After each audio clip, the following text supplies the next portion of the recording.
I had no idea what to expect, man. But this is one thing that really worked well for me is that like I was an actor before I was in tech, man. I like eat rejection for breakfast.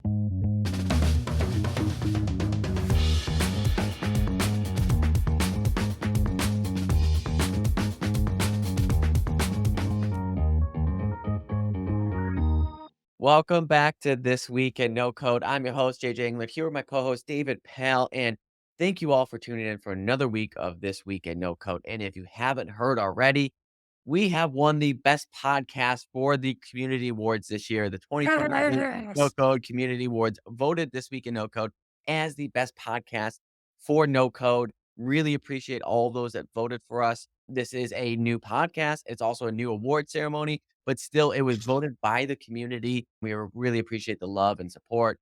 David and our producer Harrison work hard each week to bring you the latest and greatest in no code and AI, giving you interviews with the best founders, industry experts, all kinds of entrepreneurs in all walks of life to give you guys more value. And so really glad to see that it's been paying off in this way. And of course, today we have another fantastic show for you. We have a slate full of news that Dave is going to get us started off with in just a few minutes. And then we get into an industry expert interview with Philip Lakin, the CEO of NoCodeOps, and a new tool called Operator, which is in beta.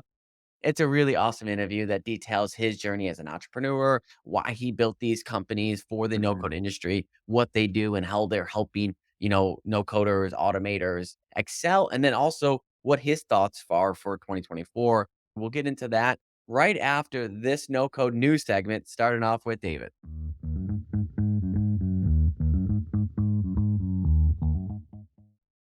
Well, good morning, everyone. I'm back here in Los Angeles, so nothing, nothing too funny. Wednesday from wet Los Angeles, I guess you could There we say. go. The first news for this week, we are happy to announce Durable raised their Series a whopping $14 million, led by Spark Capital. The Durable platform is a business platform that uses AI in interesting ways. They're a little bit better than just a website builder. They have an AI builder that helps you get your platform up and running, but they also have an AI blog tool. They also have CRM functionality, and you can see on the screen, even some AI assistance and invoice. So really, they are doing a great job at enabling entrepreneurs to harness AI for their business. Instead of just whacking on AI as a product itself, they're working to make AI work for you. I love it. I absolutely love it. When you first showed this to me, I was just like, okay, it's another AI builder, website builder, front end. And that's not too exciting. But where I get excited with this is all the AI tools that they're doing, like the common tools that business owners need, CRMs, invoices, like those common things just being built out of the box for you for whatever idea you need. I think that's where it starts to really make sense and add value. It's interesting in their announcement, the CEO talks about his journey as an entrepreneur and how he's been starting businesses and running businesses for such a long time. Some of them are the sweaty businesses, right? He talks about having a window cleaning company and a lemonade stand, right? Like as a little kid. And these are the tools that he needs or he needed, running those things. Obviously, now he's running a tech company, still sweaty sometimes, as you can imagine. But he knows the pain, and so he's like, "Hey, how can I just make the lives easier for entrepreneurs?" And that is just an admirable journey and mission. Yeah, and congrats on a healthy Series A raise. Yeah, That's awesome. over 6 million websites created, it says, which is Wow. quite a That's stat. impressive Yeah. in itself. Let's head over to the Adobe and Figma deal. So Ooh. after 15 months, they have finally abandoned this deal after some regulators in the UK deemed that this would create a monopoly and created some antitrust things. And eventually Adobe and Figma backed out of this $20 billion acquisition. There was regulatory pressures, there was a US Justice Department involvement, European Commission's investigation. There's a breakup fee where Adobe is required to pay a breakup fee of $1 billion to Figma due to the deal's failure. So that's a lot of money, and there's a It's lot of actually more here. money than Figma has raised to date. Like, so it's basically a Series F round or whatever, Without any $1 billion equity. just right into their pockets. That's I mean, honestly, that's such smart deal planning to have that Yeah, like stipulation in there. And also, I mean, think about it like this, okay? Figma, on one side, if you're an employee, you're probably bummed because totally. you were gonna be made a millionaire in many different ways from this acquisition, right? So, and I can't even imagine that of just like, we just made it, and then 15 months, and then oh shoot, right? Like I know that would be a roller coaster for the employees right now. So that's really tough, but that brings them back on the market. They're still independent. A company like Adobe wanted to buy it so that you know that they're validated, and they Mhm. just got $1 billion in the bank Uh-huh. without losing any equity. It's not a terrible outcome. And the news coming out says they've actually grown 40% since the deal started. So they're not waiting around. Yeah, They knew there was a chance that this was going to happen. I think when the Figma deal was announced, the Adobe acquisition, lots of people who are Figma fanatics hated the fact that Adobe bought them because Adobe was the enemy. Like the yeah, Adobe was the company they were yeah. trying to not become. And not they didn't wanna use those tools. They didn't wanna be stuck in the Adobe playground, so I'm sure those people are pretty happy. It's definitely hard to be an employee at Figma thinking, "Oh, wow, I just made all of this money." They may have even this money. Yeah, yeah, They got a loan against the shares like to buy a 0 house, to people. do Yeah, whatever, yeah, and now it's worth not I mean, it's still worth a lot of money, right? See but the you can't insights came liquidate it out yet. that it's actually Figma's probably worth $12 billion, 10 to 12, not 20. Um, so it's definitely gonna be hard for those employees to get back to work. Yeah, that's really tough, but I think all said and done, like you said, a lot of people that really love Figma were really stoked because Figma's gonna still can't be like, Mhm. cool, they got $1 billion in the bank, it's a really great, trajectory going forward, they're just not liquidating as soon as they thought. So all in all, crazy that this happened, but let's move on to McDonald's. What are we seeing over there, David? Okay, so McDonald's, big company, you think about them as, just a fast food restaurant. But in many ways, over the past few years, they are trying to transform into a tech company. Hey, Not that they're producing tech, you're not eating a sandwich made out of chips, like microchips. Chips, like French fries, and they want to enable their employees and their customers to use technology more. Really exciting. So how does AI impact McDonald's, right? Not a thing people are normally thinking about. They're thinking, well, how do I, process invoices with AI more effectively? How do I send emails more effectively? Well, McDonald's is trying to think about how AI works. And so they launched Ask Pickles, which is their employee chatbot that has been trained on data from 50,000 different locations from this is useful for their employees. That's who's testing it first. That's the first product they're launching. And then the next thing they've been talking about is how to improve the drive-through and ordering experience using AI to either be the ordering system, right, to let them do that, to expand suggestions and make recommendations. It's a really interesting process. What's interesting about the news article that came out is they're, promoting themselves as, "Hey, we're getting into AI, we're doing this thing, we're trying all these things."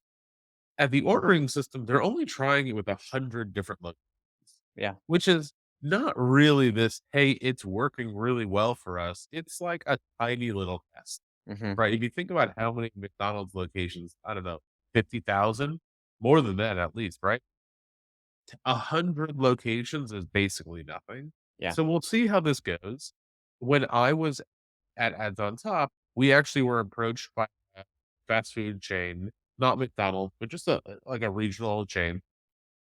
They were interested in how we could show different content on the screen based on what people were ordering, the voice, like the demographics we could pick up in the voice. And so it was a really interesting wow, application of AI and digital signage and content. And this was like 5 years, maybe not 4, 3.5 years ago. So yeah. this was like an interesting I'm curious to see how McDonald's does this stuff like this because it's gonna help with upsells and really increase revenue. Yeah, we know McDonald's as the burger chain, but I mean, Yeah. they've been smart and ahead of the game for a long time. They got into the real estate industry, thinking about real estate Yeah. first and now AI. They have so much data, and if this data can help them essentially first leverage for insights. Where can they improve? But then second, just take these orders. Why can't they just take these orders, right? And just have people focus on actually making the food and delivering the food. 100% it's going to happen and we're going to Yeah. get there very soon. And then that also means that, they can become more, economical, and so maybe they help us with prices or it becomes there's a whole thing that goes into this, but I just love to see that it's happening. And mainstream like this, even though it's slow and a small amount of testing, it's still like we're adopting AI. The AI is the future. This is where we're going. Yeah, I mean, it's interesting. I've known some people who, worked at McDonald's. That was, like, their first job. Yeah. Well, if those jobs go to AI, what are people's first jobs? Hmm. Like, then what, right? Like, how do you train the workforce to be a good worker? Right? One of the things McDonald's is really good at is training people to be efficient.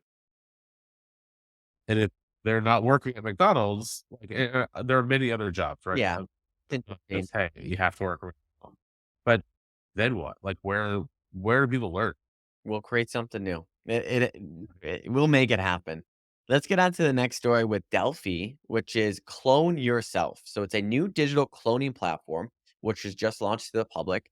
This innovative AI technology enables one-to-one interactions with experts like CEOs, creators, coaches, influencers, and politicians at scale.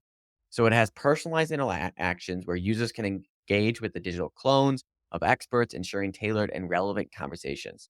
So if you want to spin up a clone for Steve Jobs or whatever, you can then interact with that person.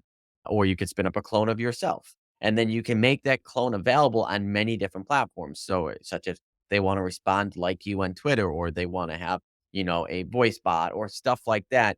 They built all these tools for creators and experts to expand their reach and refine their content based on, what they're seeing, and also getting actionable insights from those conversations along the way. So it's, I think, one of the first things that we'll see of cloning yourself, and how can we use this to leverage more of our time, be more efficient, responding to social media like things, responding to emails, we maybe even being in meetings, like this is a very like we have a big step to make here. This is a very small step forward, but it's still a step in that direction. Yeah, I'm curious what the best use cases is. I still think a lot of the AI stuff we're seeing is cool because we haven't seen it before, but they're starting to become a little bit more commoditized and less exciting. Yeah. And so where does the real value come in? I think there are certain things like, if I could have a conversation with someone using this clone, maybe a venture capitalist, talk about my business idea, pitch them. Yeah, maybe it's helpful, Cool idea. but they're not like maybe that's not the intuition they would have, the insight they would have, right? It's Yeah. like a guess of what they might say. And so in those cases, like it doesn't replace that conversation, right? Like I would never say, oh, well, I talked to like fake Andreessen, Mark Andreessen. So it's effectively the same. I wouldn't say that. But in certain cases, when you couldn't talk to someone again, a historical figure, a family member who's no longer alive, that could be a little bit more like heartwarming, maybe a little cooler as well. Yeah, so I'm curious how this actually like really finds value. This company seems to have raised a lot of money, like tens of millions of dollars, which is, I mean, it's cool, Yeah. but like, I don't want to really replace myself. If you had texted me, hey, what do you want for lunch today? It will give you an answer, Yeah. right? It's close. It's a But step in the yeah, is it direction. really We're that not much? there yet. Yeah, And I think the way that they're doing this with a lot of different tools to, like, leverage this in many different ways, and then the insights for it is exciting because there's a lot of different tooling around this. The concept and idea of, like, everyone says, "Oh, I wish I could have 10 of me," right?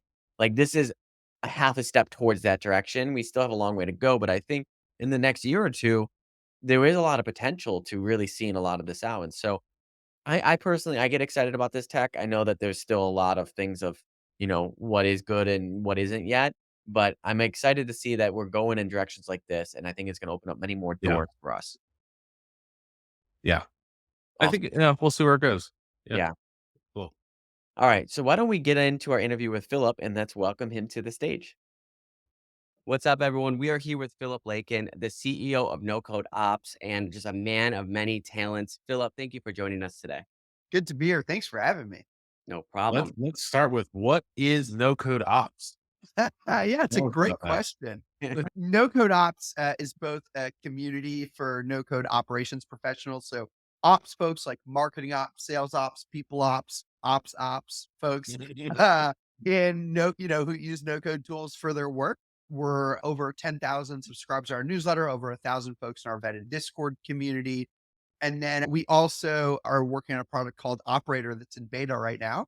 For those types of users, we focus on automation management and visibility. So we found a lot of Mhm. our users were documenting their automations when scaling them in crazy spreadsheets and flow charts, and we're working on replacing that and automating it. So you can understand the visibility of your automations, your dependencies, how they all map together in one place. And we're starting with Airtable and Zapier, but growing our tools that we're integrating with every single day. Very cool. And there's also some kind of alert tracking, right? Or error tracking. Yeah, yeah. So one of the things that we do right now is, so first of all, we provide you a whole change log of every single change you have in Zapier. So who made the change, when it got changed, what was the actual change, and those logs can be turned into notifications to the right person or right team based on how you tag them in our system, right? So if somebody say turns off a Zap, or Zap gets turned off, right? That by the system that you care about because it's related to something that you deem as critical, or it's related to the marketing team. You or the marketing team, or both of you, can get a notification about that in our system, and we can create an issue for it. Furthermore, because we're so deeply integrated with Airtable, if there's an Airtable field being used in an action step of a Zap and somebody messes with that field, even if it doesn't break the Zap, we can alert the owner of that Zap saying, "Hey, somebody messed with this field. You may want to check it out because it may Yeah. impact your Zap." So yeah. Someone's at your front door. Maybe you want to know who that is. Yeah. Someone's playing around here. Yeah. Which are problems when you're just one person, kind of playing with this stuff, or just in your early part of your journey. But, as you do this stuff at bigger companies and more people are involved and more departments are involved, this stuff can get really hairy. And Mhm. so, devs have all these tools for collaborating and monitoring, and data teams have all these tools for collaborating and monitoring. No coders just don't have it outside of this single systems themselves. And so we work with a multitude of systems. So we deserve tooling just like devs and data people have. Yeah. That's pretty cool. And so how did you get into this? What you were a bubbler, you were building stuff, you were no coding, you were just Yeah, it's a good question. So I have a weird background by way of tech. I guess a lot of no coders do, right? 'Cause none of us knew we were going to go into nobody this. goes to I was college a going, I want to filmmaker. go Zapiers for a week. Yeah. Um, Yeah. but I was actually a professional actor before I was in tech. Very cool. So real on the other Mhm. side of the spectrum. Yeah. And did everything from like Law and Order and Gossip Girl to Cool. films in like Cannes and Tribeca Film Festival. And when I was an actor, I was like a super mediocre waiter.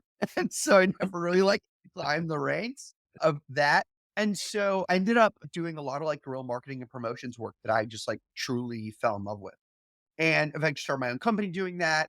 Then that company got acquired by one of our clients, who is Get, an Israeli-based Uber competitor. Mhm. And when Get acquired us, working in New York for them, they're like, "We want you to find a way to take our pen and paper process of onboarding drivers, rideshare drivers in the office, where you digitize it, take it to the field."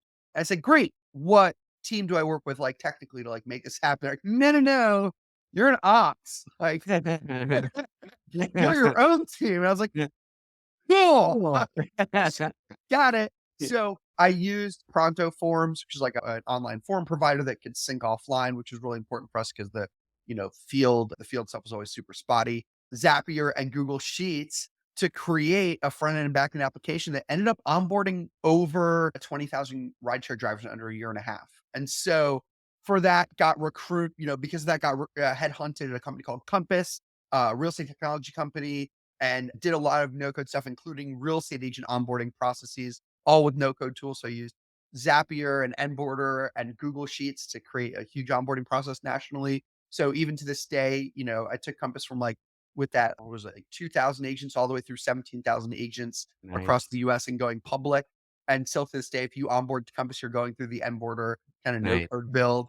And so the short-ish answer there, right, is I got into this stuff because I had to, right? Like I didn't choose it. I just there was stuff that needed to get done internally in all these processes, and there was no devs to help out, or they were focused on like client-facing, things or unique value prop things. And so I had to figure this stuff out, and I did. And then the problem happened to me that like happens to most folks who figure this stuff out of their companies is like what I call the paradox of success, where like you do stuff, you get really good at it, and then all of a sudden everybody in the organization is You're coming to stereotyped. this Yeah, out. you're typecasted. You're typecasted. Yeah, Yeah. yeah, yeah, yeah. Yeah. I love it. So I got typecasted as like the guy to go to for everything that you don't want to deal with devs or IT for. Yeah. So that was me. Um, Fantastic. and that's cool at first, but then all of a sudden you're getting bombarded with stuff. And And then there's like real automation. It's in real scale. And it's just like, oh no, like this is like a thing that's this is a grown. thing. Yeah. And then And people want to learn how to do it and also get involved with your to stuff. make And sure then that it doesn't break and all that kind of stuff. Yeah. you got it. And then it becomes a Twilight Zone episode Yes. where like you did all of this because you didn't want to deal with somebody else's roadmap. And now all of a sudden you've got a fucking roadmap. Yeah. With someone else. Exactly. Yeah. Yeah. So how do you deal with all this? And I learned that the skills, right? Scaling this stuff is much different from the skills of like starting to use this stuff. Yeah. And Hmm. so when I saw that like no code was a thing, I got really jazzed. And then when I saw that, there was just not a lot of talk at the time around like operations professionals doing this stuff. It was all about like indie makers and builders and Not really like a entrepreneurs. name for them, you know? Yeah. The only name that was really out there and it's still around is like citizen developer, which is like, That's a fine. great name. Yeah. No one wants Yeah. to take It that feels, name on of like, hey, I'm a citizen developer. yeah. know? No one It says doesn't that, really make right? sense. Like it's Yeah. like good citizen. I'm a good citizen. You know, no one goes Yeah. about that. I'm a good citizen. I contribute to my local community by Yeah. developing tools for people in my neighborhood. Citizen developer feels like it just feels like a very like, good job. Good job. Yeah. Like You're pretty patronizing more term known. from Yeah. Gold IT. star. You And no thought one you were a came developer. across Yeah. that. Yeah.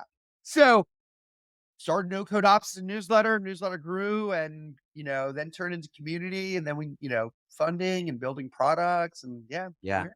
You know, I relate a lot to this in the sense that I was working as a marketing specialist and they're like, hey, we want to build this quiz and then we want to take from the quiz results, go into two funnels. Are they a good fit or are they not a good fit? And then from that, it went into a Zapier, then that went into an email campaign.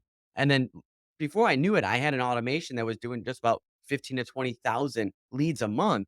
And I was a no code app or no code builder. Yeah, I you didn't know were it. it. You were the guy. Yeah, I was the Yeah. guy. I didn't have a name for myself. I was just like, they needed this. I did it. Now I was very valuable to the company Yeah. because I had built this system, Yep. right? But it came quick. I learned it for the first time. And then I also was like, I didn't know who to go to outside of that because like, what is this thing that I'm doing? You know, it's very Mhm. new and it doesn't feel special, but it is special. And yeah. And it's hard because no one in the organization, right, like, wants to talk about it on the level that you do, and, like, that's Yeah. why we started the community on this front, right? Because, the technical people are like, "Eh, no code." You know what I mean? Like, it's not Mhm. what we do, and, like, Mhm. "Thanks for taking stuff off our plate," but, like, it's not what we do. Yeah. And then the non-technical people on the business side are just like, "Just give us the result." And Yeah. you're like, "But I wanna talk to someone about how badass this process Yeah. is." You know Yeah. what I mean? Or like when I'm really struggling with, how to connect this and this, and I don't exact connector doesn't exist. So how do I do a workaround? Like that's the Yeah. community. They don't fully get it. They don't fully, I think, appreciate it until they see the results, but it takes sometimes time to see the results. But Yeah. yeah, I feel that. I relate to that. Is that what you see happening at companies? Like a company is strapped for resources, usually people, maybe time, maybe cash. They're like, damn, we need this process to be better. I don't know how. Let's find just this jack of all trades to figure it out. Then they stumble into this like operator, no code automation world. And they're like, oh, wow, this is way better than we thought. Let's double down on this. Is that what you see most companies? Yeah, it's a good question. So like the textbook answer of how a company starts to engage with the idea and concepts of citizen development. Everybody gets together in all departments and agrees that we need a citizen developer strategy, right? And then we slowly and methodically pick the right tool that everyone can work with and set up a CI/CD process.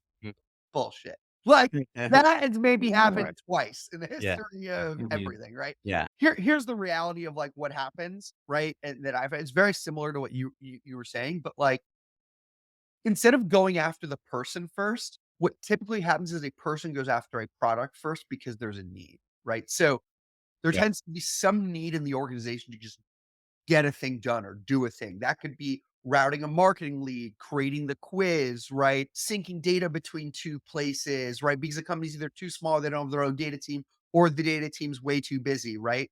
Or, maybe there's a big system like a big ERP or CRM at your company, but getting on the roadmap for that takes forever, even though it's kind of not technical, but like the admins guard it very heavily. And so Mhm. your team just needs a live view of something in there to run a process better that's not within that system, right? And that Yeah. has attributes that you don't want managed by that team, right? So onboarding is a great example, right? Like, at Compass, our kind of like HRAS for agents was our CRM, Salesforce, right? So Mhm. they would manage the whole agent relationship in Salesforce. The problem with that was that, sales would always get the good stuff and ops would always get left with like, later, later, later, later. And so we Not would driving build our revenue, own not business. operations things, right? And steps off of, our own steps and process that changed constantly. And so, you know what? Just have a button in Salesforce when they're ready for onboarding that can get clicked. And like it'll send a webhook to Onboarder and we'll run all of our steps and we'll let you know when it's done. Right. So there you go. Yeah. Yeah, And no, s that's what happens. yeah, Is I built a product in Salesforce for that exact problem. We were working with for an insurance company. It's a huge insurance broker who's driven by sales, but they're not they're not IT. They have a small team that's always like, you know, overloaded, never has time. And so we said, we could build a total front end on Bubble that just runs in, that doesn't require setup, that lets every person see the view they want. Every department does it a little differently. Stop waiting. Just build it. Just do it. Yeah. Right. Yeah. Let that happen. And so, it turned out this project was a little bit more meta, right? It wasn't built for a specific thing. It was built for anyone to build their specific thing. And we're like, hey, great. That's cool. But we don't need it. And so, yeah, it was interesting problem, but that was the That's start what of it, right? happens, though. Yeah, That's the spark that drives people to look for these tools, and then mhm, what happens is, there's, like, the next step in the journey is there's, like, somebody who's very interested and curious in this because 'cause they're, like, not Yeah. technical and they're on the ops team, maybe they know a little bit of CS stuff, but, like, Right. really they're just, like, curious thinkers, systems thinkers naturally, maybe they love building Legos as a kid. It's Yeah. like that person on the mhm, team, right? Who goes in and goes, "You know what? I think I can figure this thing out." Like, Yeah. you know? And so they sign up for a free trial of something or they get a buy-in to swipe a credit card for like a PLG type of tool and like Yeah. and just start ripping. And all of a sudden everyone's like, "Whoa, we can do what?" Yeah. Right? And mhm, then that person over time keeps learning and keeps becoming that person. And Yeah. there's pros and cons of that. The pros are that, you They're know, already on your team. they're You can already on the leverage team. You them. don't have to hire more. You don't have to get more Yeah. headcount, right? You don't have to get to put a buy-in. And they're the closest to the problem. You always Yeah. right, want someone close to the problem building it, right? Who's really invested in it, mhm, right? The con of it is that these people were never trained in these things, right? Right. And like the tools in there are so powerful, they almost leave behind the need to understand certain concepts that were actually a pretty good barrier to entry for Mhm. building with very powerful tools. So yeah, things like, what is a database? How do APIs actually work? What do you Mhm. need for redundancies? When is something a field versus a table? Right? Like there's just like very basic things like that, like normal forms, all that stuff that like no one's learning because they're just like getting all of the good stuff right away with the tools. And so it's a balancing act. And that stuff typically comes later in the journey. Yeah. yeah, and when you're touching live data, there is something at stake.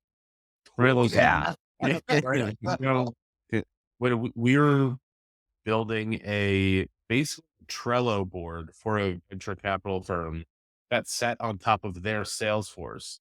They're like, we will never leave Salesforce because all of our data is there. Yep. Mhm. but all of our data is there, so be careful, right? Like, or you, you run the wrong process, and the database is empty, and you're calling Salesforce hoping to get it undone, right? Wow. Yeah. And so that's the stakes, right? Like you don't have, you hear these stories at the big tech company. The intern accidentally gets access to production and deletes a server somewhere, and then everything crashes, right? I Yeah. think this happened with AWS a couple years ago. Yeah. Oh, What I was don't that? This remember Yeah. where server this went was, but there was like some company running some huge process on like Excel or Google Sheets, right? And it just like, Mhm. it just broke and it killed like like a whole department, right? Like Yeah. that kind of stuff happens. Like, Yeah. Yeah. I always tell people if you were to lift up the hood of any company that you interact with on a daily basis, you would be terrified. From like the processes that are actually going on in the background. Like, Yeah. Yeah. yeah, it can Mhm. get rough sometimes. Yeah. So you had this idea of, well, you were an operator and you had this idea. How did you end up making this company? Yeah. So, um, let's see. So I started the newsletter. The newsletter started growing. Started the community thing. Like, oh, I did a newsletter. Community should be like, fairly Easy. easy as a next step. Yeah. Go wrong. I was like, once I get the right people, they'll just like talk to each other, right? If only. No. Yeah. So that, I spent time there and, eventually, like we had some like help in the community front and then we ended up hiring Claudia, who is a legend Rock and like star. that's amazing. Yeah. And is like taking our community from like, the little kind of things like I with like some help like started it with to like where it is today. Yeah. And that's her full-time role. It's just everything focused on community. And Awesome. so, but really what happened was you know, I once started building the community, we saw there was just like a need in general for just help with these things. And like our brand was getting some traction to like actually do some service work, right? And not that we wanted to stay in service work forever, but we thought, well, you know what? Like if we can nail some big clients, if we can do some service work, right, on the no code ops front, like, we'll gain a little bit of credibility and like we'll get some cash in the door and like maybe we'll learn more about the problems that we think are out there and like, basically get paid to do R&D, right? And so Yep. we did that. We took on that work and worked for some really big companies doing this stuff, like really big contracts, right? And, you know, found out pretty fast the reality is that like you just can't do both of those things at the same time well when you're small. It's Mhm. really hard because running an agency is really, really hard. Mhm. We thought maybe we'd turn it into a marketplace, but like the margins aren't so great and the LTV is meh, right? Yeah. Like, it's like why you see every no code marketplace struggle, right? It's like not the easiest thing.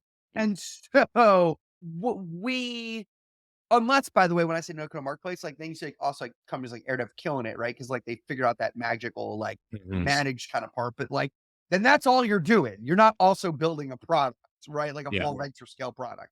And so look, we basically what we did was we said, we've got these assets, right? We've got this community. We've got some ideas around the problems that we want to solve. We knew they were in like the infrastructure in general space. Like, how do you make no code more scalable, robust, reliable while not leaving the tools that you love? So we knew we didn't want to build an Airtable competitor, a Zapier competitor, right? Like we knew we wanted to build kind of a layer on top that gave folks the collaboration and reliability that the aspects that they really truly needed that we kept hearing. So we took like the combination of like that thinking, the community that we had, and the relationships and like big contracts that we were able to close, like big name clients. And we kind of wrapped those as a package and went out to raise a pre-seed saying to investors, just so you all know, we have no idea what we're going to build, but You have a hunch and a direction. we have a And an hunch, audience. direction, some good Yeah. distribution, Yeah. and like, Brett and I like, like decent names in the space. So it's just like, you know, a wing and a prayer. This was back, before the pandemic. So like, Yeah. I don't know if we Absolutely. could do this today, right? And yeah, we raised like $1 million pre-seed round led by From back some pretty capital. legit people too. Yeah, so back end capital, and then a bunch of like, a bunch of just like angels and Can you say founders. that one special angel's name? Oh yeah. So Wade, who is the CEO of Zapier, is one of our investors, as well as like the One CEO. more. We've got a bunch. Emmanuel from Bubble is an We go. investor. AJ from Card's an investor. Tony from Wilson Incredible. an investor. So yeah, Chris from Betty Blocks is an investor. So Mm. just like Arissa from Internal, like and the list goes on. Like It's tons of really awesome. Congrats. CEOs in the no Yeah. Like the whole no code community is saying, we agree this is necessary. Yeah, Yeah. yeah, yeah. Which was really, Huge. really cool. And a Yeah. lot of those folks came in during like our seed, which was led by Slow and Kevin Mahaffey, co-led our seed. And then we did like a seed kind of plus with base 10. So, and then just other great, just like amazing folks like Allison Pickens, who's like, the former CEO of Gainsight and like just an amazing set of folks. And so yeah, that's we raised like, like call it like 2.5 kind of rounds. And it was all based around like getting closer and closer and closer. And this idea of uh how do you give people this tool on top, right? This kind of single layer of, this single pane of glass for visibility that not only gets all the data that they need to be able to do this stuff properly and choose the right area of data to focus on, which I think in the beginning, like we were focusing purely on error management. And so we did like a slight pivot away from just like only error management and expanded the scope to like full visibility documentation with error management. How do you do that in a way that makes sense to no coders that they'll actually use? Mhm. That was like the hardest question for us because if you just throw a bunch of dev terms and dev frameworks, like they're just not going to use it. If it's super manual, they're just not going to do it. Right. So like, Mhm. how do you just like have it exist and be beautiful and easy to interact with and understand and in a new kind of way that like works for a no coder that they'll actually, incorporate into their workflows. And so that was always the biggest challenge for us. And I'm very happy to say that now that we're in beta with Operator, we're feeling really good about the direction. Okay. So the main listener to the podcast are indie makers. I'm not going to say citizen developers, but lots of Yeah. indie hackers, Yeah. some agency owners, but some people who are like aspiring entrepreneurs who are trying to build a product. For Sure. many of these people, they want to talk about and learn about fundraising. Let's Can do you it. explain how to raise a round of funding, like how you want to approach? And Yeah. that's a huge question in Because I made every 5 minutes. fucking mistake so Yeah, yeah, much. yeah. I'm So what do happy. you not? Yeah, yeah. I I've been thanks to Harrison, our producer. I've been following along with lots of Charlie Munger stuff. So the inversion problem, right? What do you not do in funding? Maybe a Oh, good way to start. where do I Top start? maybe 3 biggest mistakes. Big tips Yeah. for someone who's I'll give you the trying. combination of like the things that I think that ended up going well after a while. But like, okay, so one of the first big mistakes I did, right, was just like in our our pre-seed round, I just kept hearing like you only can get warm intros. Cold intros are a waste of time. You'll never get them. It's negative signal. Bullshit, bullshit, bullshit, bullshit. Right. Problem with cold outreach is that people suck at writing cold emails. That's purely the reason that it sucks. That people Yeah. have this thinking that it sucks, right? Because if I'm an investor and it's my job to invest in a certain category, and you send me a really good cold intro with like, hey, this is what we do, this is why we do it, like this is where we're at, this is why I'm reaching out to you because you invested in XYZ, right? Like, that investor at the right level is kind of a schmuck if they don't reach back out to you, right? Mhm. Like, or at least note it somewhere, like you get on their radar. The investors mainly ignore these things. First of all, they get hundreds of these freaking emails a day, right? So you've got to work on like standing out, like doing, just like making their job easy. Don't make their job hard, right? And so in our first round, did not do that at all. In our seed round, I went hard on cold, right? I did Yeah. both, right? By the way, almost pretty much every founder all came from cold, right? Like I just reached out to them, right? Like, I just emailed Emmanuel. Like I went up to wait at South by Southwest, right? Like I Awesome. went in cold every single Yeah. time, and just Mhm. with no intros, just like, Mhm. Yeah. hi, I'm Phil, I'm building this thing, and I don't even know if you invest, but if you do, I'd love to talk to you about the future of no code. You know what I Yeah. mean? Yeah. Um, and so the other thing I did with cold, I used, I think it's like openvc.app, all Mhm. also built on no code, really cool platform Oh, cool. to reach out to investors. But and by the way, we had 5 term sheets in our seed round, and 2 of them came from cold outreach, Oh, completely nice. outreach. So Nice. like it works, right? I think that was one big mistake. What about like expectations and realistic? Like, did you go in thinking it's going to be like an easy 3-week thing or? I had no idea what to expect, man. But this is one thing that really worked well for me is that like I was an actor before I was in tech, man.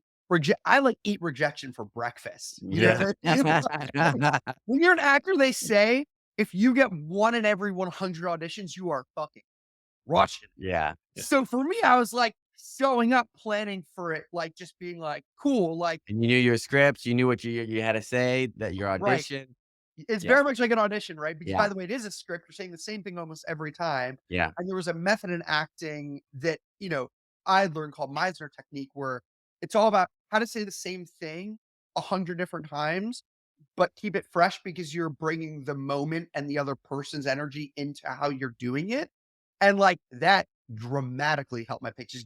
Help not keep it like a robot. It's easy to like, kind of be like a robot when you're saying the same thing Yeah. every To time. make it relatable. You get kind of jaded by the 98th time of getting a no after saying Telling these the 3 things. story Well, and people just don't even try the 98th time. They get 10 and then they give up and they say, I right. can't do it. Yeah. So I'd say that's one thing I did right was that I actually went in expecting that like I'm just gonna get punched in the face 10 times a day, right? Like, Mm. and I'm just gonna just keep going. And like Yeah. that's it. So I think that part I did well. The other thing was in the earlier rounds, and I did better in the later ones, was like you don't realize how much leverage you have until you start searching for it, right? Mhm. Like, you've gotta, like, really look for, like, "Well, actually, I've done this in my past." Like, what gives you credibility? "Well, we got this person to invest." "Well, we, pick up this angel," or or "We worked with this big name client." It's not just the big name clients or how much ARR you have. Like, when you're early, you've gotta work to find credibility. So I worked at, like, I included the fact that I worked at Compass. I was the first solutions architect there, that Brent was one of the first people to sell his, boot camp to an agency in like the no code world, right? Like we searched for leverage and like laced our thing with as much credibility as possible. Yeah, because Uh, these investors don't know you at all, especially the cold call. But even the Yeah. warm intros, like they they may don't know care. you, but they like know a little bit of however you interacted, and they need to trust you. They're going to give you lots of money, Yeah. right? So they need like unless you have this track record of I sold this, I sold that, I did this, I did that, I had like you had these like pedigree labels. You need to prove that you are a steward of their investment, that you are like more likely than the average person to because startups Yeah. usually fail, right? Yeah, That's right. the And you're base. just like a persistent motherfucker, and like you're not going to give up, and like, you know what I mean? And I'll say the other thing that like was hard, right? Look, there were some investors that we got really far in the process with, right? And they would go, cool, like it'd be the ninth thing. They expect it's just not for us, and they would kill it, right? And it's Yeah. after meeting the managing partners, like all the people, you know. No matter how many times that happened, and it did happen, right? Like it happened, maybe like 4 or 5 times. Every time that happens and it's an investor you're really excited about, you start seeing your future with, like, you start planning the wedding, Yeah. announcement, PR announcement, Yeah. Yeah. you know, there's no way that that doesn't hurt. Yeah. That's just impossible. Yeah. And I had to sit with that pain and, like, that fucking hurt, man, Yeah. And, like, because there's part of you when you're raising, right? You're raising on a wing and a prayer, right? You were like, wow, we just talked to these really serious people about all these, serious things for a long time. And they said no. Well, clearly they're right, Yeah. and I'm full of They shit. know better than me. Yeah. They know better than me. You know what I mean? And I think that the better I got at getting over that one faster, that, quick no's were not a big deal. It was those ones that really kind of stung. And then the last thing is, it's so funny. You can never start building your reputation in the industry that you wanna go into soon enough and just start Mhm. taking one-on-one calls with people that give a shit soon enough. Because, some of our warm intros that ended up leading to some pretty sizable investments literally just came from, like, folks that I talked to Mhm. because Yeah. somebody featured me in a newsletter talking about, like, things related to no code. Yeah. Like, that is insane. And so Just keep those stay in relationships the yeah. active, like those weak ties, like really, really important. You never Yeah. know who knows who. Yeah. It's interesting because the counter piece of advice is don't just stay busy to stay busy. Like, Oh, a lot of it is like yeah. making noise and just doing stuff. But a lot of the time, the stuff you're doing you never know how it plays out, but a lot of the time people like, they want to fill up their calendar and just like be super busy and be doing things, It is but the you don't know exactly how it works. counterintuitive motion for raising and for early sales. It is all about quantity. It's Mhm. literally all it's about. Now, would I say, "Hey, you got your pitch ready? You wanna send your memo out or, you wanna send, like, your intro email out, like, start with the best investors?" Like, "Oh, by the way, I fucked that one up too," right? I was like, "Oh, the Yeah. people on top of my list, I'm reaching out to them first." Like, no, no, no. Reach No, out to, yeah. like, 2nd, 3rd Practice, place practice first. first. Yeah. Yeah. Get some reps in, right? Yeah. Yeah. And Uh-huh. and go back to the by the way, Mm. also, there's a really good book on pre-seed and seed fundraising I recommend to everyone that I just think is like the Bible on this front. It's just called Fundraising. I think it's by Ryan Breslau, I want to say. It's like an orange book. You read it in a day. It's really easy. It's called Fundraising. It's great. Um, but like, yeah, there's another book that I'm reading for any founder that's, their first kind of salesperson at the company. It's called Founding Sales. Book is like Hmm. living gem that someone recommended to me a while back, and I'm like mind blown by it. And they were, he's saying like, look, when you're a founder, you're coming into sales, like, you're always thinking quality is founder quality. And it's like sales is about numbers on the board, man. The Mhm. more numbers you put on the board, you know, you're gonna get better stuff. You're gonna get better quality stuff. And like, I just put a lot of numbers on the board when it came to talking to investors. I was, talking to like, Kept at it. You yeah, like gotta learn what 6 to 8 keywords people a matter. day for Yeah. 3 months. Yeah, yeah. We mentioned that you're reading a script, but in the early pitches, you're really refining that script of like what keywords, concepts, how do you phrase certain things that gets people excited? Like you really have to be more intuitive to how people It are is responding. literally its own MVP learning iteration Mhm. process Well, of Yeah. that's just your like product as a pre-seed, right? Like right, if you're and not then building actually something, the pitch is the product. Mm. yes, and you and the picture of the product, right? So one thing I learned there was not only to get what are like the 5 or 10 most common questions and like be prepared to answer them, but I would actually put them in my memo and say, "Here's my FAQ," even Mhm. before Yeah, we I know talk. you're going to ask me these 5 questions. Here's the Yeah. answer. Yeah. Right. People would eat that up. They would Mm. love that. Because Mm. just their self-awareness and all Yeah. that stuff. But like, yeah, man, I was constantly tweaking things. And that was a shitty part about being an actor, right? Like you get rejected, like, can't change me. I'm the product, right? Yeah. Where it's like, Yeah. Yeah. but Okay. bitch, I change whatever I want. Yeah. Mhm. Yeah. It must have been also really tough for you because you didn't have revenue. You didn't have a product yet. And you didn't even have really an idea yet. Yeah. You had a thought of like here, and which is even harder to raise money with. Like, Yeah, I will say the one good thing is though, is that we showed them through services that like we were able to land six-figure contracts, okay. like I think that was really You that could was deliver something. we could, Yeah. and we knew how to work with big companies. And by the way, it's the other thing I say to founders who are like especially in the B2B space. Be honest, man, the biggest hack that I had as the thing that accelerated me the most as a B2B founder was the fact that I worked at other B2B SaaS companies before Mhm. I started my own. Because my network came from there, my experience came from there, my early clients came from there, my credibility came from there, all of it. And like, I learned so much, especially from working at Compass, that like it was just such an unfair advantage to other folks who had never had that experience. Yeah. You also Yeah. had to pitch the whole no code thing to people that didn't know no code or the value Oh, of no yeah. code. And so there's a lot of education that came with that. So You were know, you the teaching as no code or like Airtable, Zapier, I would Field? use no code. Yeah. And I would actually like if someone didn't believe in that was the other thing. In the early days of pitching, if someone didn't believe in no code, I would spend half the call convincing them that no code is the future. Yeah. And then towards, later, if they're just like, no, no, no, about this whole no code thing, I'd be like, cool, this is probably just like not a good fit. Want to talk about something else? Like, introduce you to. Because like Yeah. I'm not gonna waste my time. And Yeah. like it's useless. Like uh I can't drive someone to invest in the no code space, not investing in the no code space. But if you are investing in the no code space, you are investing in future working operations, you do kind of believe in this stuff, I can get you over the line. Now, can Mhm. I put you on a spot real quick? Yeah. Can you pitch us on investing in the no code space? Oh, the space or operator or both? What do you think, David? The I space. think the space. Yeah, This is the pitch that anyone listening needs to use for their MVP pitch. For sure. exactly. Mm. So I, I would put it as simply as this.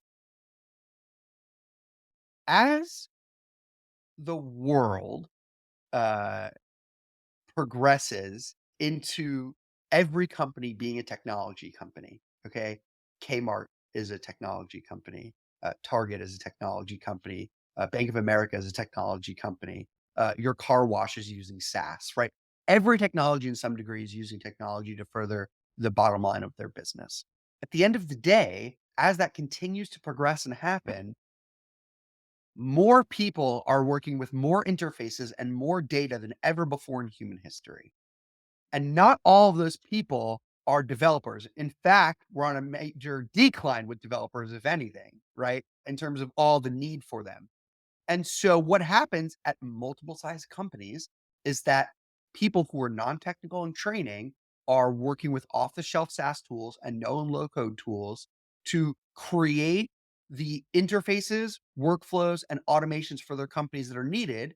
And a few years ago, that was great. That person would just do the thing, or maybe they use an agency to do that, and that was all well and fine. But now what we're seeing is infrastructure is being built on top of those things. And people are relying on those things and major critical workflows that enable sales and governance and compliance and security are all being done with like no code drag and drop processes.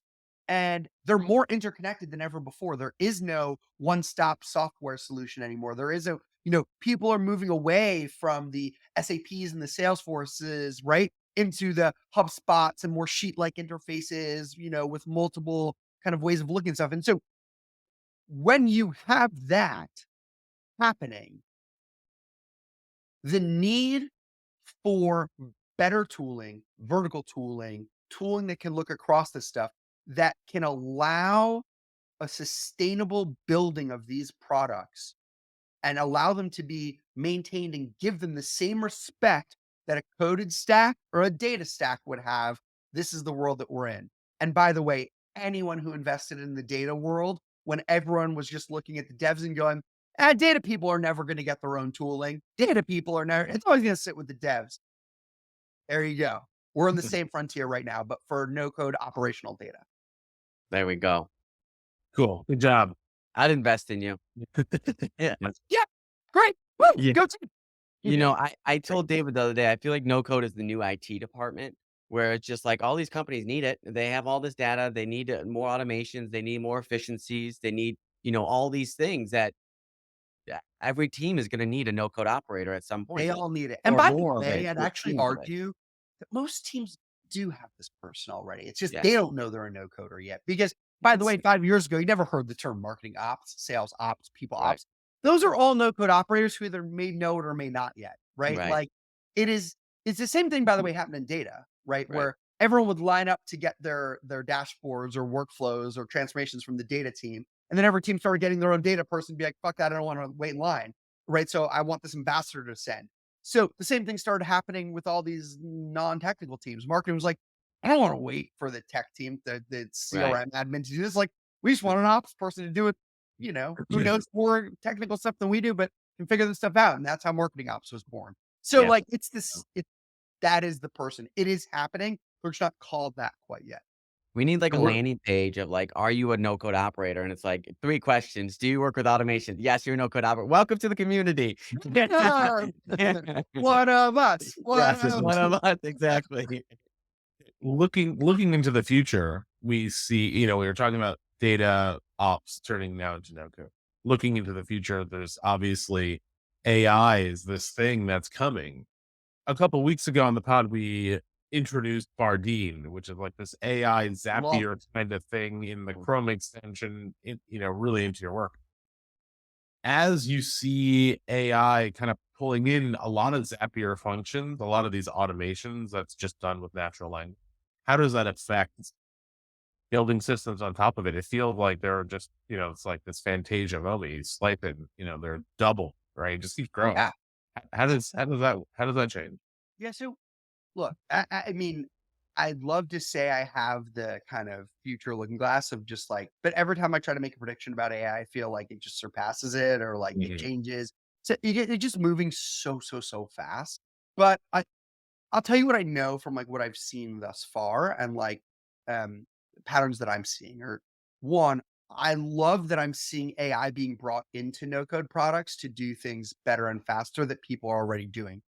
If there's anything I hate that I'm seeing, or not hate is a strong word, but like the thing is like super whack, is like making up needs because AI, it would be cool. Like you could totally Yeah. tell every time you open up a no or low code product, be like, what was the stupid CEO ask or executive ask, right? Like, oh, we They're need to total use AI to manufacturing bring it thing. in, do this, right? I Like, saw a demo online, so we must do it yeah, we too. gotta do it. We gotta do it. It's Yeah, like, yeah, yeah, those are not interesting. But what is interesting is like the things that AI can genuinely do better. And I think that is so interesting. Like, there's this one feature in Zapier that I love where it's like if you have an error, it can help translate that error into like human readable English, right? Like, Yeah. see, Makes so like much that sense. is so good, Yeah. right? Like, and it can like search their stuff, their, Yeah. archive. That is so smart. Like stuff like that, I'm obsessed with, right? Things that you're already doing that like the human wants assistance with. Now, look, the AI is crazy in that like you could technically think of a world one day where it's like you don't have to drag and drop an interface. You just write like, there's the whole idea of like disposable interfaces where it's just like, for the next week, I need a dashboard that does this. You just type it up and it Mhm. appears, right? And I hear that. I have some doubts about that, right? From two angles. One, you end up needing like all this configuration and thinking that goes into things that just like writing a sentence or just, saying I need a CRM for X, like it just doesn't take into account, right? Like there's no way to remove the fact that you need to make certain decisions when building or constructing things, right? Like a lot yeah. of decisions can be extracted away and removed, but like you still need to make certain decisions. And I don't know if like that necessarily solves that. I don't know. And I think removing the builder from every single decision being made is like, I don't think the answer either, right? Because that's a little scary for a multitude of reasons. Governance updating, being one of them. The other thing is like, I think when it comes to all things AI, like, yeah, we just like have the tendency to think it's just gonna do everything for us. So like, why even build B2B SaaS? Like, why even do any of this stuff, right? Like, why build operator? Why build another, CRM? Like you're just gonna be able to like have AI do it, right? The reality is that coding has the lowest barrier to entry than it's ever had, right? With things like no code, like you can find devs way faster and cheaper than like ever before in history, right? They're out there, right? Things like Fiverr exist, right? Like and top talent, like, talent is globally accessible, right? So what I like to say to folks is what you're buying with B2B software is not just the fact that like we've written the code because you don't have the time to. You're buying our opinions on stuff and our Mhm. experience and our understanding, right? When someone opens up Operator, right? They're not just replacing their manual documentation from Zapier, right? Like that, where they, manually mapped all of their dependencies and everything and in like an Airtable base, right? What they're also getting is I've talked to over 300 people doing this type of stuff. So I've taken the best practice from every spreadsheet. Me and my team have taken the best practice from every spreadsheet we've looked at that is manually being documented and poured it into our solution so you don't have to think about that. So Yeah. oftentimes someone was already operator for the first time, they're like, oh, I didn't even think about that as a metadata field to track, right? Like that's what you're Yeah. buying with B2B And SaaS. and these spreadsheets that you've looked at are not spreadsheets that AI systems have ingested to learn from. No, Right. So so you've I learned differently than they have. And I totally agree the B2B SaaS comment. It's not just the code. I talk about this. What's the purpose of an agency? We're the PM. We know how to build a product.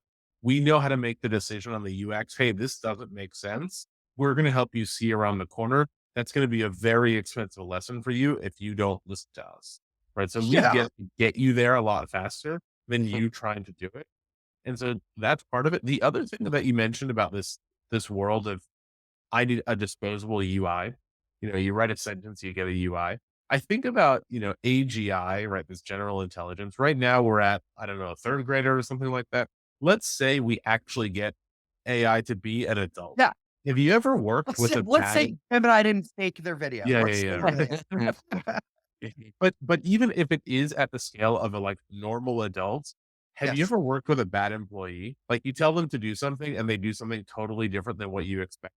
And it's It's more work to gonna be the undo it than same thing. redo it than just doing it in Yeah, the first place. exactly. It's gonna be very similar, right? Like you're gonna give it instructions, but you didn't give it the unconscious thing that you should have said but didn't know to say because you haven't seen them do this thing before.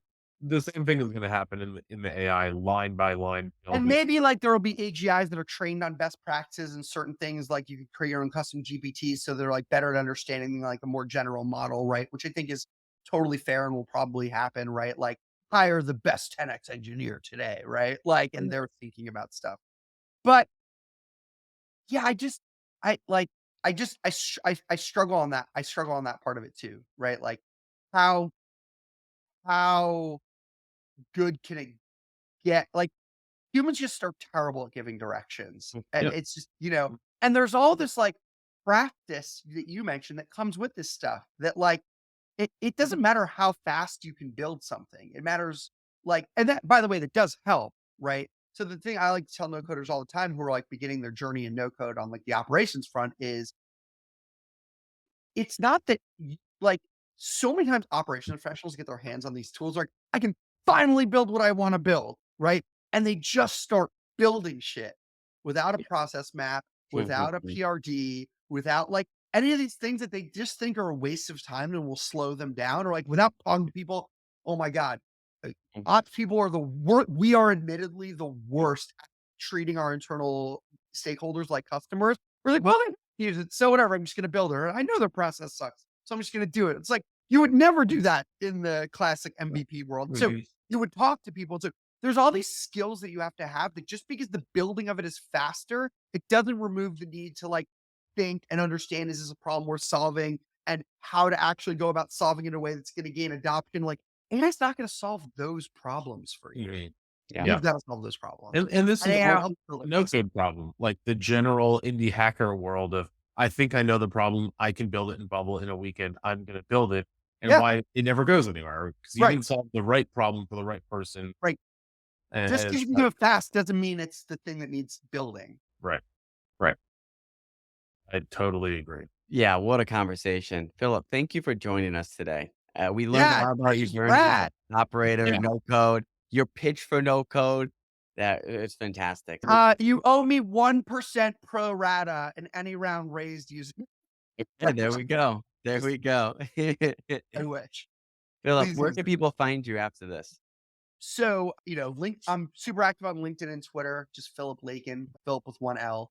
And yeah, and even just reach out via email, just Philip at NoCodeOps.com. Love talking to folks. And by the way, if you're in the no code space and thinking about funding, or if you're in the ops space thinking about breaking into no code, like if you're looking for work, if you're looking to hire folks, right? Like for any of those reasons and ones I didn't mention, like always feel free to reach out. I literally spend, part of every week just talking to new folks about like anything in this kind of world of stuff. Cool. So yeah, happy to help. Cool. Great. That's awesome. Thank you so much for taking the time. Thank you, Philip, for coming in and interviewing with us. It was a fantastic interview. I'd love to hear your story, your fundraising journey, and what you think about no code ops and automators going into 2024. I'm really excited about this specific subset of the no code industry. I think there's a lot of value there. And thank you for taking the time to speak through it with us and our audience. But otherwise, David, that's it for what? This week in no code. Yeah, we'll see We'll you. see you next week in Actually, no code. we won't see you next Actually, we week in won't. no Yeah. code because we're We'll gonna see you take that next year in next no code. year in no code because we are gonna be taking the next week off for the holidays. So we won't have an episode coming up next week, which is what the Jan 1st, end of the December month. So if you're not caught up, go back and listen to some of our old episodes, leave us some reviews, and then we'll see you for the first weekend in January for our next podcast. All right. See you next year. We'll see you next year in no code. See you guys.